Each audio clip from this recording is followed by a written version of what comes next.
तो बच्चों, आज हम आपको वियोजन अपघटन अपक्रिया के बारे में बताने जा रहे हैं।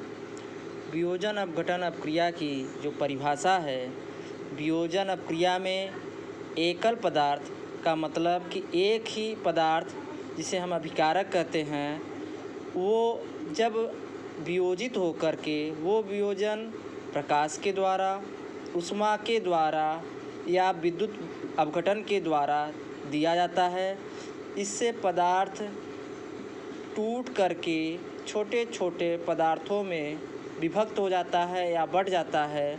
तो ऐसे क्रिया को हम वियोजन अपघटन अपक्रिया कहते हैं। हमारी परिभाषा में क्या है? वियोजन अपक्रिया में एकल पदार्थ यानी एक पदार्थ जिसे अभिकारक कहते हैं, वह वियोजित होकर, वियोजित का मतलब होता है टूटना, टूट करके दो या दो से अधिक पदार्थ में विभक्त हो जाती है या बढ़ जाती है।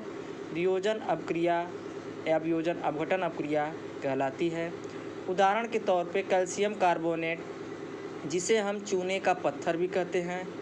इस चूने के पत्थर को जब हम अधिक मात्रा में ऊष्मा देते हैं, लगभग 1000 डिग्री सेंटीग्रेड पर, तो यह कैल्शियम कार्बोनेट या चूने का पत्थर विघटित होकर या वियोजित होकर कैल्शियम ऑक्साइड, जिसको हम कली चूना या सूखा चूना कहते हैं, में विभक्त हो जाता है तथा गैस के रूप में कार्बन डाइऑक्साइड उत्सर्जित होता है।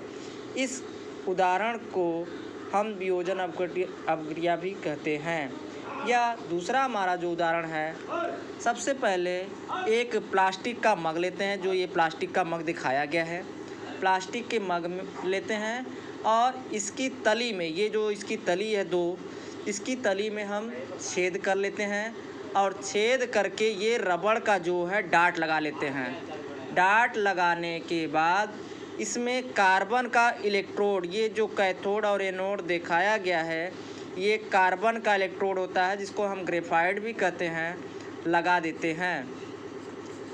इन इलेक्ट्रोडों को, अब ये जो इलेक्ट्रोड हैं कैथोड व एनोड, इन दोनों इलेक्ट्रोडों को 6 वोल्ट की बैटरी से, ये 6 वोल्ट की बैटरी है, इस 6 वोल्ट की बैटरी से इसको जोड़ देते हैं और मग में इतना पानी ले लेते हैं, इतना जल डाल दें कि इलेक्ट्रोड उसमें डूब जाए। ये देखिए इलेक्ट्रोड इसमें दिखाया गया है, डूबा हुआ है।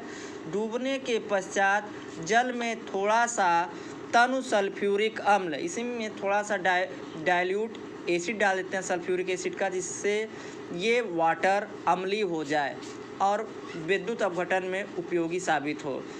जल से भरी दो आसंकित, ये जो जल से भरी आसंकित परख नली है, इस परख नली को दोनों कार्बन इलेक्ट्रोडों से जोड़ देते हैं, कैथोड व एनोड से जोड़ देते हैं और जोड़ने के पश्चात दोनों को उल्टा रख देते हैं। देखिए किस प्रकार से मग में परख नली को उल्टा करके दिखाया गया है।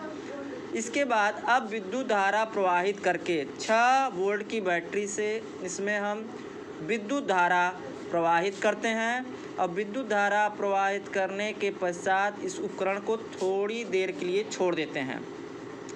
छोड़ देने के पश्चात दोनों इलेक्ट्रोड कैथोड व एनोड पर आप बुलबुले बनते हुए देखेंगे। ये बुलबुले असांकित नली से जल को विस्थापित कर देते हैं। जब देखते हैं कि असांकित नली में जल को विस्थापित करते हैं, दोनों परख नली गैस से भर जाती हैं, तब इन्हें सावधानीपूर्वक हटा लीजिए और एक जलती हुई मोमबत्ती को दोनों परख नली के मुख से, यही खोला था, जलती हुई मोमबत्ती को परख नली के मुख पर लाकर इनके गैसों की जांच करते हैं। जांच करने के पश्चात यदि इसमें से हाइड्रोजन गैस निकलता रहेगा तो उसमें फट फट फट की पॉप म्यूजिक की तरह आवाज़ आएगी। इसकी सहायता से हम दोनों परख नलियों में कौन सी गैस उपस्थित है यह भी पता कर सकते हैं। और एक एग्जाम्पल ये भी है, यह उदाहरण है जल का वैद्युत अपघटन, जो इसमें नहीं लिखा है, लिख लेते हैं, जल का वैद्युत अपघटन। तो यह भी एक अपघटन क्रिया है।